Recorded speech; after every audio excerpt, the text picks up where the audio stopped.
Assalamu alaikum students. This is Samiullah Alauddin and today we will discuss about reporting which will be the last topic of this unit. ये भी इंशाल्लाह जिस तरह पिछले topic हम लोगों ने कवर किए थे इंशाल्लाह उसी तरीके से कोशिश करेंगे कवर करेंगे। रिपल्टिंग असल में होता क्या है? अच्छा, रिपल्टिंग एक आला होता है, ठीक है, डिवाइस समझिए आप इसको। इसमें हम पानी डालते हैं तो फिर पानी के वेव्स की जो रिफ्लेक्शन होती है वो इसमें हम लोग देखते हैं। अच्छा, रिफ्लेक्शन वेव्स की कुछ प्रॉपर्टीज़ होते हैं तो वो प्रॉपर्टीज़ हम लोग रिपल्टिंग में देखेंगे। रिपल्टिंग में हम लोग रिफ्लेक्शन देखेंगे, पानी का जो वेव है उसका रिफ्रैक्शन देखेंगे और उसके डिफ्रैक्शन भी देखेंगे। इसका इंटरफेरेंस भी हम लोग देख सकते हैं। बहरहाल आपके लेवल पर सिर्फ 3 ही प्रॉपर्टीज़ हम देख सकते हैं। तो सबसे पहले तो आप लोगों को ये जो प्रॉपर्टीज़ जिनके मैंने नाम लिए हैं ये आप लोगों को आनी चाहिए। 7th क्लास 8th क्लास में शायद आपके नज़र से गुजरा होगा, थोड़ा बहुत आप लोगों को याद होना चाहिए कि वेव की जो प्रॉपर्टीज़ होते हैं रिफ्लेक्शन, रिफ्रैक्शन या डिफ्रैक्शन, ये असल में होते क्या हैं। रिपल्टिंग पर हम बाद में आएंगे। मैं ब्रीफली आप लोगों को थोड़ा इन प्रॉपर्टीज़ के बारे में बता देता हूँ। अच्छा, पहला है रिफ्लेक्शन। सॉरी, रिफ्लेक्शन क्या होता है? अच्छा, जब लाइट आती है, लाइट को जब हम एक सपोज़ ये एक आईना समझे, ठीक है, बिल्कुल वो आईना जो आप लोग घरों में इस्तेमाल करते हैं, जिसके सामने खड़े होकर आप लोग बाल बनाते हैं, उसको अगर हम ऐसे रखते तो आपको सिर्फ ये एज नज़र आएगा, ठीक है। ये वाला इसका जो हिस्सा है जिसमें शक्ल दिखता है वो आपको नज़र नहीं आएगा। तो डायग्राम में मैं बिल्कुल इस तरह कर रहा हूँ। हमने इस शीशे को ऐसे रखा है तो आप लोगों को इसका ये वाला ये किनारा नज़र आ रहा है, ठीक है। बाकी ये इसका एरिया इस तरफ है, आगे की तरफ इसका एरिया है। तो फिर हम क्या करते हैं, हम लाइट को एक सपोज करते हैं एक टॉर्च लेते हैं, इस टॉर्च से लाइट निकलती है। तो जब लाइट ऐसे आएगी, यहाँ स्ट्राइक करेगी, स्ट्राइक करने के बाद ये ऐसे मुड़ जाएगी, ठीक। अब ये मुड़ना ऐसे नहीं है कि यहाँ टकराया और ऐसे चला गया। इसमें एक ख़ास बात होती है। वो ख़ास बात ये है कि ये हम एक नॉर्मल लाइन लेते हैं जिसकी मदद से हम एंगल की पैमाइश करेंगे। अब ये जो लाइट रे आ रही है, ये इंसिडेंट रे है, ये जब इधर स्ट्राइक करती है तो यहाँ से स्ट्राइक करने के बाद एक ख़ास एंगल पर दोबारा मुड़ जाती है। जिस एंगल पर ये स्ट्राइक करती है बिल्कुल उसी एंगल पर ये रिफ्लेक्ट हो जाती है। तो लाइट की या वेव की इस तरह की प्रॉपर्टी को हम रिफ्लेक्शन का नाम देते हैं। तो रिफ्लेक्शन क्या है? लाइट रे का एक सरफेस पर स्ट्राइक होना, खासकर स्मूथ सरफेस होगा, और उससे उसी एंगल पर मुड़ जाना। इस प्रॉपर्टी को हम लोग रिफ्लेक्शन का नाम देते हैं। ये आपके ज़हन में रहे क्योंकि यही प्रॉपर्टीज हम लोग रिपल्टिंग के केस में पढ़ने वाले हैं। फ़र्क सिर्फ इतना होगा, ये जो हम लोग प्रॉपर्टी पढ़ रहे हैं लाइट वेव की केस में है, वो रिफ्लेक्शन हम पानी के वेव की देखेंगे। तो कंसेप्ट यही होगा कि वेव आएगी, स्ट्राइक करेगी और मुड़ जाएगी। दूसरी प्रॉपर्टी हम देखते हैं वो है रिफ्रैक्शन की। What is refraction? ये भी रिफ्लेक्शन की तरह बहुत आसान है। इसमें असल में क्या होता है, जब लाइट की एक मीडियम से दूसरे मीडियम में एंटर होती है तो फिर वो अपना रास्ता तब्दील कर लेती है। इस प्रोसेस को हम लोग नाम देते हैं या इस फिनोमेनन को हम लोग नाम देते हैं रिफ्रैक्शन का। अच्छा, अब मीडियम से क्या मुराद है? मीडियम से मुराद जिसमें लाइट ट्रेवल कर रही है वो वाहिस्ता। अब देखिए, अगर इस वक्त बोर्ड पर लाइट पड़ रही है तो लाइट के एरिया बल्ब से निकलकर वो एयर में ट्रेवल कर रही है। एयर यानी हवा जो है वो एक मीडियम है, ठीक। अब ये जो लाइट है, ये अगर हम यहाँ पर एक ग्लास रखते हैं, शीशा रखते हैं, सपोज ये शीशा है, तो इस शीशे में एंटर हो जाएगा। ये शीशा अगर इतना मोटा है, ग्लास लेते हैं, तो लाइट से जब इधर एंटर हो जाती है तो यहाँ पर इसका मोशन जो था वो हवा में था, यानी एयर में इसका मोशन हो रहा था। जब वो यहाँ पर इंटर होगा तो फिर इसकी मोशन हवा में नहीं रहेगी बल्कि इस ग्लास में रहेगी। तो ग्लास में जब ये इंटर होता है तो फिर इसका ये डायरेक्शन तब्दील हो जाता है, इसको यहाँ आना चाहिए था, चूंकि अब ये मीडियम हवा से डेंस है तो ये इस तरफ मुड़ जाती है। इसके इस तरह की अपने रास्ते को तब्दील करने के अमल को रिफ्रैक्शन का नाम दिया जाता है। मीडियम से मुराद ये हवा एक मीडियम है, ग्लास दूसरा मीडियम है और जो पानी होती है वो तीसरा मीडियम है। ठीक, अब मीडियम में फ़र्क होता है। हवा जो है वो एक रेयर मीडियम है, यानी हल्का मीडियम है, वो इतना रेजिस्ट नहीं करती है वेव को जितना कि पानी करती है, जितना कि ये ग्लास करती है। तो ये डेंस मीडियम है। डेंस मीडियम जो है वो हमेशा वेव को ज़्यादा रेजिस्ट करेगी, रोकने की कोशिश करेगी। तो ये ग्लास जो है वो असल में डेंस मीडियम है और हवा जो है वो रेयर मीडियम है।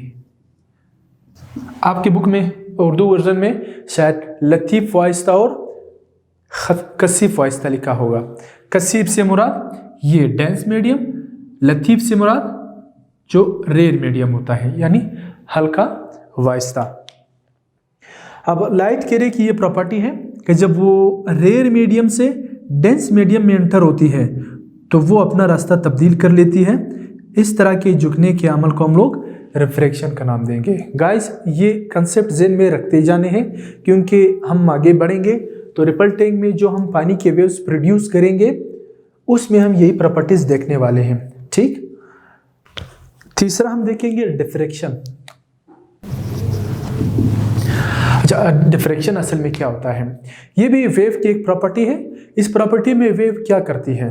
इस प्रॉपर्टी में वेव जो है वो किसी ऑब्स्टिकल के अराउंड मुड़ जाती है। तो वेव का किसी ऑब्स्टिकल या रुकावट के गिर्द मुड़ जाने के अमल को डिफ्रैक्शन का नाम दिया जाता है। इसे समझने के लिए हम क्या करते हैं, हम सपोज एक स्लाइड लेते हैं ऐसे और एक दूसरा स्लाइड लेते हैं। ठीक है, ये ऐसे बंद है। ये वाला जो सुराख हम लोगों ने छोड़ा है ये वाला, अब ये ऑब्स्टिकल है। सपोज इधर अगर लाइट की वेव आ रही है, लाइट आ रही है, ठीक है, जो बल्ब से निकलती है, ये इसकी तरफ मूव कर रही है। जब इस सरफेस पर लगती है तो ये रिफ्लेक्ट हो जाती है, यहाँ लगती है रिफ्लेक्ट हो जाती है, लेकिन यहाँ पर इसको रास्ता मिल जाता है। जो इसको रास्ता मिलता है तो ये इस सुराख के अराउंड ऐसे मुड़ जाती है। लाइट का इस सुराख के अराउंड, इस ऑब्स्टिकल के अराउंड ऐसे मुड़ जाने के अमल को डिफ्रैक्शन का नाम दिया जाता है। ठीक है, अब यही डिफ्रैक्शन हम लोग देखने वाले हैं पानी के वेव में। अच्छा, एक और बात ज़हन नशीन कर ले आप लोग कि ये जो हम लोग सुराख बना रहे हैं, ठीक है, ऑब्स्टिकल के बीच में, ये सुराख बड़ा नहीं होना चाहिए। अगर ये बड़ा होगा तो फिर वेव के इस किस्म की डिफ्रैक्शन को देखना बहुत मुश्किल हो जाएगा। अगर हम इसको वाज़े दिखना चाहते हैं तो जितना वेव की वेवलेंथ है उतना हम लोग ऑब्स्टिकल के दरमियान सुराख बनाएंगे। ठीक है, वेव की वेवलेंथ जितनी होती है तो इनके दरमियान सुराख भी उतना होगा। अब सपोज अगर हम कहते हैं कि वेवलेंथ जो है वो 2 सेंटीमीटर है सपोज, तो ये जो ऑब्स्टिकल है इन दरमियान में ये वाला जो सुराख हम बनाएंगे ये भी कितना होना चाहिए, 2 सेंटीमीटर। तब जाकर हम इस डिफ्रैक्शन को ऑब्जर्व कर सकते हैं। क्लियर? तो गाइस, अब हम रिपल टैंक की तरफ जाने वाले हैं। रिपल टैंक में भी हम ये 3 प्रॉपर्टीज ऑब्जर्व करने वाले हैं। कॉन्सेप्ट तीनों प्रॉपर्टी का यही है। फिर से सुन ले, लाइट का आना, किसी सरफेस से टकराकर एक खास एंगल से मुड़ जाना, इस अमल को रिफ्लेक्शन का नाम दिया जाता है। और लाइट का एक मीडियम से यानी रेयर मीडियम से डेंस मीडियम में इंटर होना और डेंस मीडियम में इंटर होके अपने रास्ते को तब्दील करना, this phenomenon is known as refraction. और लाइट का या वेव का जब किसी ऑब्स्टिकल के गिर्द वो इस तरह मुड़ जाती है तो ऐसे मुड़ने के अमल को हम लोग डिफ्रैक्शन का नाम देते हैं। अब रिपल टैंक जिस तरह शक्ल में आप लोग देख रहे हैं, ये वाला ये एक शीशे से बनाने वाला इसका पेंदा होता है, एक रेक्टेंगुलर ट्रे है और इसको तकरीबन आधे मीटर की बुलंदी पर रखा जाता है। इसके जो लेग्स हैं वो आधा मीटर रखा जाता है और इसका जो पेंदा है वो आप देख रहे हैं कि वो शीशे से बना हुआ है। शीशे से मुराद आईना नहीं, शीशा, ठीक है। बहुत से बच्चों के ज़हन में आता है कि शीशे से मुराद आईना नहीं, आईने में हम शक्ल देख सकते हैं, शीशा वो है जिसके आर पार हम देख सकते हैं। तो ये रिपल टैंक आपके सामने है, इसका जो पेंदा है, ठीक है, जो बॉटम है वो ग्लास से बना है यानी शीशे से बना हुआ है। तो इसमें देखिए पानी है। अब इस पानी में हम लोग वाइब्रेटर की मदद से वेव्स जनरेट करेंगे, तो वो पानी के वेव होंगे। अब फिर पानी के वेव को रिफ्लेक्ट करने के लिए हम एक रुकावट रखेंगे, पानी की वेव जिस डायरेक्शन में मूव कर रही है, और उस रुकावट से टकराने के बाद पानी की वेव को एक तरीके से मुड़ना चाहिए ख़ास एंगल पर, जिस तरह बिल्कुल यहाँ पर हो रहा है। तो फिर इस प्रोसेस को पानी की वेव का रिफ्लेक्शन का नाम दे सकते हैं हम। तो मैं यहाँ पर कोशिश करता हूँ कि आज से पानी की वेव को ड्रा करूँ और उसको फिर रिफ्लेक्ट करते हैं, ठीक है। यहाँ पर आप एडिंग दे सकते हैं कि रिफ्लेक्शन। यहाँ पर हम एक ऑब्स्टिकल रखते हैं यानी एक रुकावट रखते हैं जो पानी की वेव को रोक सके, और ये इस पर एक लाइन लेते हैं नॉर्मल जो 90 के एंगल के साथ यहाँ पर हम ड्रा करेंगे, ठीक। ये ड्रा क्यों करते हैं? ताकि इसके रेफरेंस से हम पानी की वेव जिस एंगल से स्ट्राइक करती है वो काउंट कर ले, और जिस एंगल से वो रिफ्लेक्ट हो जाती है उस एंगल को हम लोग काउंट कर सके। और इसका कोई मकसद भी नहीं है फिलहाल यहाँ पर। अच्छा, सपोज ये पानी की वेव्स आ रही है, हमने वाइब्रेटर की मदद से पानी की वेव्स को जनरेट किया, तो फिर ये पानी की वेव्स ऐसे स्ट्राइक करने के बाद ऐसे ये रिफ्लेक्ट हो जाती है। तो रिफ्लेक्ट होने से फिर ये कुछ इस तरह की शक्ल लेगी, ये इस डायरेक्शन में आ जाएगी। अब देखिए गाइस, यहाँ पर पानी की वेव्स इस डायरेक्शन में जा रही थी, इस ऑब्स्टिकल से टकराने के बाद ये इस डायरेक्शन में रिफ्लेक्ट हो जाती है। तो ये प्रोसेस पानी की वेव में हो रही है, इसलिए इसको कहेंगे reflection of water waves. Guys एक बात ज़हन में रखें, हमने यहाँ पर देखा था कि सपोज अगर ये वाला लाइट स्ट्राइक करती है 10 डिग्री के एंगल से, तो ये रिफ्लेक्ट भी 10 डिग्री के एंगल से होगा, ठीक है। यही प्रोसेस यहाँ पर भी है कि जिस एंगल से ये वेव्स स्ट्राइक कर रही है उसी एंगल से ये वेव्स रिफ्लेक्ट हो जाएंगी, ठीक है। ऐसे कभी भी नहीं होगा रिफ्लेक्शन के अमल में कि ये 10 डिग्री से स्ट्राइक करेगा और 12 डिग्री से रिफ्लेक्ट करेगा। क्यों? क्योंकि ये रिफ्लेक्शन के लॉ के मुखालिफ हैं। तो ये पानी की वेव की रिफ्लेक्शन है, और ये आप लोग डायग्राम में भी देख सकते हैं कि वाटर में कैसे वेव प्रोड्यूस हो रही है, वाटर वेव, और डायग्राम में, और फिर ये कैसे रिफ्लेक्ट हो रही है। अच्छा, इसका दूसरा प्रॉपर्टी अभी हम लोग देखेंगे, रिफ्रैक्शन वाला, वाटर वेव्स। अच्छा, वाटर वेव की बात कर रहे हैं तो वाटर की वेव प्रोड्यूस करने के लिए रिपल टैंक है, उसमें हम वाइब्रेटर की मदद से वेव्स को प्रोड्यूस कर रहे हैं और फिर इसके मुख्तलिफ प्रॉपर्टीज़ को देख रहे हैं। अब रिफ्रैक्शन का जो कॉन्सेप्ट है वो यही है कि एक रेयर मीडियम होगा, एक डेंस मीडियम होगा। तो रेयर से डेंस मीडियम में जो ही वेव इंटर होती है तो वो अपना रास्ता तब्दील कर लेती है, ठीक है, यानी उसके वेवलेंथ और स्पीड में तब्दीली आ जाती है। फ्रीक्वेंसी चेंज नहीं होगा, ठीक है। रिफ्रैक्शन के केस में फ्रीक्वेंसी इसलिए चेंज नहीं होती है क्योंकि फ्रीक्वेंसी जो डिपेंड करती है वाइब्रेटर की फ्रीक्वेंसी पर। जो वाइब्रेटर फ्रीक्वेंसी देगा वाटर की वेव प्रोड्यूस करने के लिए, वाटर की वेव की फ्रीक्वेंसी वही रहेगी, ठीक। हाँ, जब ये अपना रास्ता मोड़ लेती है यानी रिफ्रैक्शन का अमल होता है, तब इसके वेवलेंथ और स्पीड में तब्दीली आती है। तो यहाँ पर अगर हम एक काम कर लें, अगर हम ये जो पेंदा है यानी जो बॉटम है, glass bottom of the ripple tank.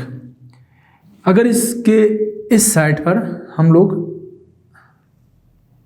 एक दूसरा शीशे का टुकड़ा इस तरीके से काटकर इसके ही शीशे पर ऐसे रखें, वो भी ग्लास ही हो, तो फिर यहाँ पर गाइस देखिए क्या होगा, ये वाला ज़्यादा डेप्थ होगा और यहाँ पर पानी की गहराई कम होगी। क्यों? क्योंकि यहाँ पर डबल ग्लास पड़ा हुआ है, ठीक, ये ऊपर है और ये वाला हिस्सा जो ये नीचे है, ठीक है। इससे आप ऐसे देख सकते हैं कि ये अगर ट्रे है तो इस ट्रे के ऊपर हम लोग इस तरह का एक टुकड़ा रखते हैं, तो देखिए गाइस इस वाले और इस वाले गहराई में फ़र्क है, ये ज़्यादा गहरा है और ये वाला हिस्सा कम गहरा है। बिल्कुल इसी तरह का सिचुएशन यहाँ पर भी है। तो यहाँ पर हम क्या देखेंगे कि जब पानी की वेव ये ज़्यादा गहरे वाले हिस्से से कम गहराई की तरफ जाती है तो फिर वो अपना रास्ता मोड़ लेती है और मोड़ने के अमल को रिफ्रैक्शन का नाम देते हैं। सपोज वाइब्रेटर की मदद से हमने इस रिपल टैंक में वाटर वेव प्रोड्यूस कर लिए और वो स्ट्रेट वेव है, ऐसे आ रहे हैं, ऐसे सपोज ऐसे आ रहे हैं, तो जो ही वो यहाँ पर इंटर होंगे ऐसे ये ऐसे मुड़ जाती हैं। अब देखिए गाइस यहाँ पर पानी की वेव की डायरेक्शन को आप लोगों ने ऑब्जर्व करना है। यहाँ पर ये वेव्स ऐसे जा रहे थे, ठीक, जो ही ये इस कम गहराई वाले हिस्से में पहुंचते हैं तो फिर इसका रास्ता तब्दील हो जाता है। इसको ऐसे जाना चाहिए था बल्कि ये ऐसे जा रहा है, ठीक है। तो पानी की वेव का इस तरह का अपना रास्ता तब्दील करना जब वो ज़्यादा गहराई वाले हिस्से से कम गहराई वाले हिस्से में एंटर होता है, इस प्रोसेस को, इस फिनोमेनन को हम लोग रिफ्रैक्शन ऑफ वाटर वेव कहते हैं, ठीक है। अच्छा, अगर आपके ज़हन में ये सवाल आ रहा है कि हमने इस ट्रे में शीशे का ये वाला टुकड़ा क्यों रखा, तो वो इसलिए रखा क्योंकि पानी के गहराई कम और ज़्यादा होने से फिर ये रिफ्रैक्शन का अमल हो सकता है। हमने इस ट्रे में, इस पूरे ट्रे में दो मुख्तलिफ गहराई बनाने हैं, तो उसको बनाने के लिए हम ये करते हैं कि इधर शीशे का एक टुकड़ा रखते हैं और इसको ऐसे रहने देते हैं, तो ये ज़्यादा गहरा होगा और ये कम गहरा होगा। पानी की वेव जब ज़्यादा गहराई से कम गहराई में एंटर होती है तो वो अपना डायरेक्शन तब्दील कर लेती है। This process is known as refraction of water wave. तीसरा हम देखते हैं, ये भी वेव की प्रॉपर्टी है डिफ्रैक्शन। कॉन्सेप्ट वही है कि ऑब्स्टेकल के अराउंड वेव का मुड़ जाना।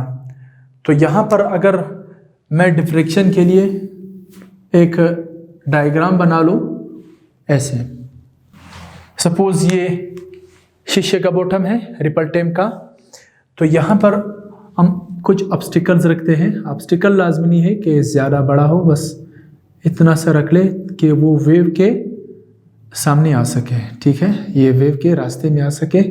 ये हमारे पास ऑब्स्टिकल है, इसके दरमियान गाइस हमने ये वाला सुराख छोड़ा है। अब सपोज ये वाइब्रेटर की मदद से हमने इस ट्रे में वाटर वेव को जनरेट किया, फिर ये वेव जब इस सुराख से निकलती है, ठीक है, तो फिर ये ऐसे मुड़ जाती है।